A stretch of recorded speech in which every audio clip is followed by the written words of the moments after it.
Welcome back to Think and Speak podcast, where language meets growth. Today's episode is not just about learning English. It's about thinking smarter in English. Daniel, people often say they can speak English, but they don't always sound confident or natural. Why do you think that is? That's a great point, Emma. Many learners focus only on vocabulary and grammar rules, but real growth happens when you learn how to think in English, not translate from your native language. Exactly. And today we're going to show you how modern English works in real conversations. How ideas flow, how opinions are built, and how confident speakers express themselves naturally. This episode is designed to inspire you, challenge you, and help you upgrade the way you communicate. If you've ever felt stuck using basic sentences or repeating the same phrases, you're in the right place. Before we dive in, make sure you like this video and leave a comment below. Tell us, what's the hardest part about expressing your ideas in English? Your engagement helps this channel grow, and it helps us create better lessons for you. Let's begin thinking smarter, together. Daniel, many English learners say, I know the grammar, but I don't sound natural. From your experience, what does it really mean to think smarter in English? And how can learners move beyond textbook-style speaking? Thinking smarter in English means shifting from rule-based thinking to meaning-based thinking. In traditional learning, students often focus on grammar formulas like subject plus verb plus object. While that structure is important, fluent speakers focus first on intention, what they want to express, and then choose language that fits the situation. For example, a textbook sentence might say, I am very tired today.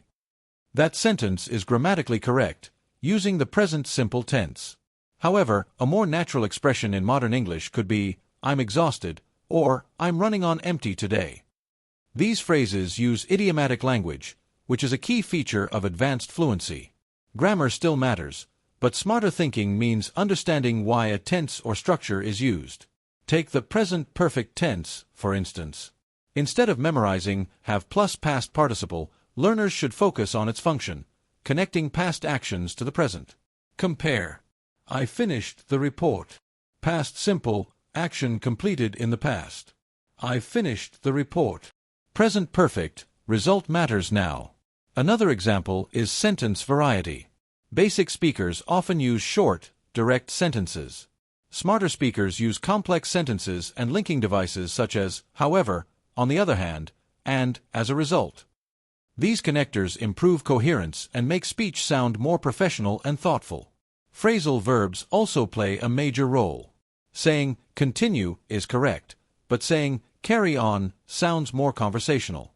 Saying, cancel works, but call off feels more natural in daily speech. Learning these expressions helps learners sound less formal and more authentic. Finally, thinking smarter involves chunking language.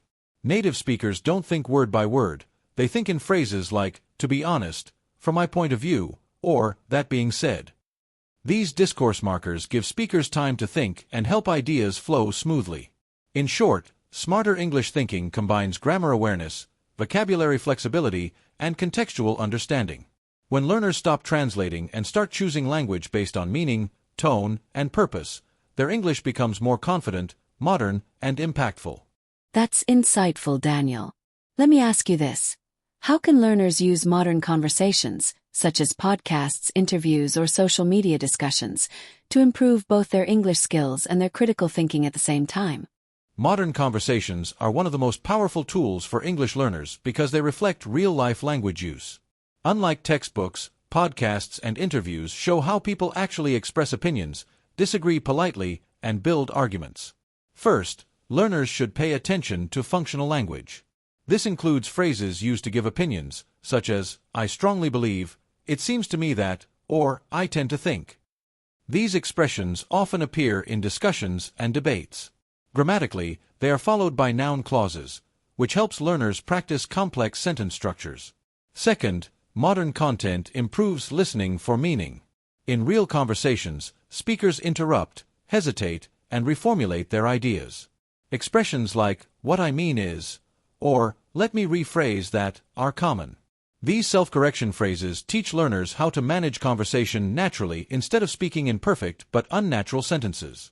Critical thinking also develops when learners analyze how ideas are presented. For example, Speakers often support opinions using examples, comparisons, or cause and effect structures. Phrases like, for example, this leads to, and, as a consequence, signal logical relationships. Recognizing these markers improves both comprehension and speaking clarity. Another key area is tone and register. Social media discussions might use informal language such as contractions, slang, and rhetorical questions. In contrast, interviews may use more formal structures. Understanding when to use gonna instead of going to, or when to avoid slang, is part of modern English competence. Learners should also practice active imitation. Choose a short audio clip and repeat not only the words, but the sentence rhythm and stress patterns. English is a stress-timed language, meaning some words are emphasized more than others. This affects clarity and confidence. Lastly, reflecting on content is crucial. After listening, learners should ask themselves, what was the main argument?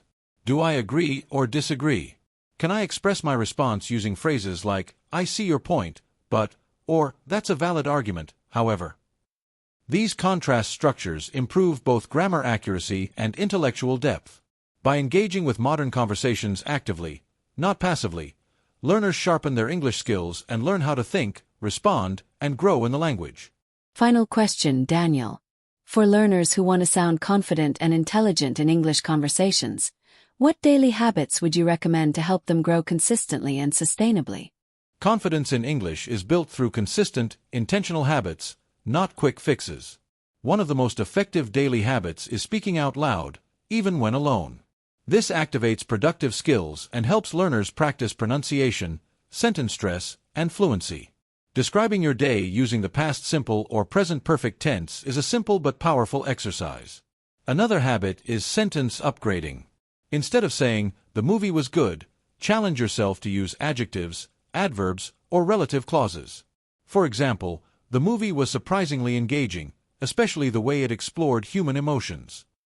This habit strengthens descriptive language and complex grammar structures. Reading and listening should be paired with output. After reading an article or watching a video, summarize it using phrases like, the main point is, or, what stood out to me was. These reporting structures are essential in academic and professional English. Vocabulary learning should focus on collocations, not isolated words. English speakers say, make a decision, not do a decision. Learning words in chunks improves accuracy and speed. Writing these phrases in sentences reinforces correct usage. Grammar review should be practical. Instead of memorizing rules, notice patterns. For example, observe how conditional sentences express possibilities. If I had more time, I would practice more. This second conditional structure is common in advice and hypothetical discussions.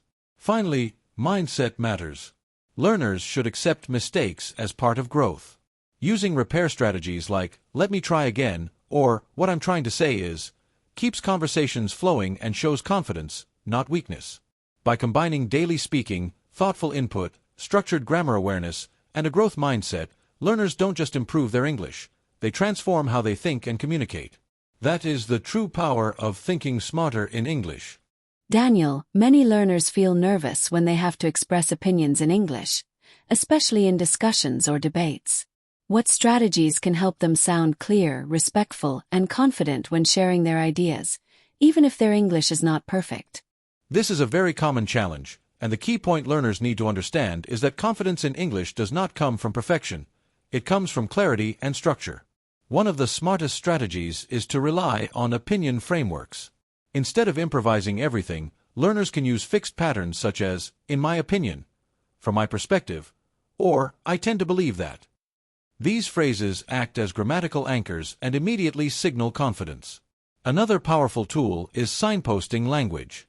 When speakers organize their ideas using phrases like, first of all, another reason is, and, to sum up, listeners can easily follow the argument. This reduces pressure on grammar accuracy because the message becomes clearer. These connectors are examples of discourse markers, which are essential in spoken English. Learners should also practice softening language to sound polite and intelligent. Instead of saying, you are wrong, they can say, I see your point, but I'm not sure I fully agree. This uses contrast structures and modal verbs, which are common in educated conversation. Grammatically, simple sentences are not a weakness. A clear sentence in the present simple or present continuous tense is often more effective than a complicated but incorrect one. Over time, learners can add complexity using relative clauses or conditionals. Finally, preparation builds confidence. Thinking of examples in advance and using phrases like, for example, or, this reminds me of, makes opinions more convincing. When learners focus on structure, tone, and purpose, their confidence naturally grows, even with imperfect English. One last question, Daniel. How can English learners develop a more natural speaking rhythm and avoid sounding robotic or overly slow when they communicate? Natural rhythm in English comes from understanding that English is a stress-timed language. This means some words, usually content words like nouns, main verbs, adjectives, and adverbs, are stressed more than others. Function words such as articles, prepositions, and auxiliary verbs are often reduced. Learners who stress every word equally may sound robotic, even if their grammar is correct. A practical habit is shadowing. This involves listening to a short audio clip and repeating it immediately, copying not just the words but also the pauses, intonation, and stress. Podcasts and interviews are ideal for this because they reflect modern spoken English. Another effective method is learning connected speech. Native speakers naturally link words together, saying gonna instead of going to, or wanna instead of want to in informal contexts. Understanding these reductions improves both listening and speaking fluency, even if learners choose not to use them actively. Chunking is also essential. Instead of speaking word by word, learners should memorize phrases like, at the end of the day, as far as I'm concerned, or on the other hand. These chunks improve flow and give speakers time to think. Finally, learners should slow down their thinking, not their speech. Pausing naturally using fillers such as, well, actually, or let me think, sounds far more natural than stopping completely. With regular listening, imitation, and phrase-based practice, learners can develop a rhythm that sounds confident, modern, and genuinely fluent. Daniel, many learners can communicate in English, but they struggle to sound intelligent or professional, especially at work or in academic settings. What specific language choices help speakers project clarity, intelligence, and credibility in English conversations? Sounding intelligent in English is not about using difficult words. It is about using appropriate language with clear structure. One of the most important choices learners can make is using precise vocabulary. For example, instead of saying, things got worse, a more precise and professional alternative would be, the situation deteriorated. This shows control of vocabulary without sounding unnatural. Another key element is sentence structure. Intelligent speakers often use complex sentences, but they use them carefully. Combining ideas with relative clauses, such as which, that, or who, allows speakers to add detail smoothly. For instance, the strategy, which was implemented last year, produced significant results. This structure is common in professional and academic English. Grammar accuracy also plays a role, especially with verb tenses. Using the present perfect correctly, we have observed a clear trend, signals awareness of time and relevance. Modal verbs like might, could, and tend to help speakers sound thoughtful rather than absolute, which is highly valued in professional discourse.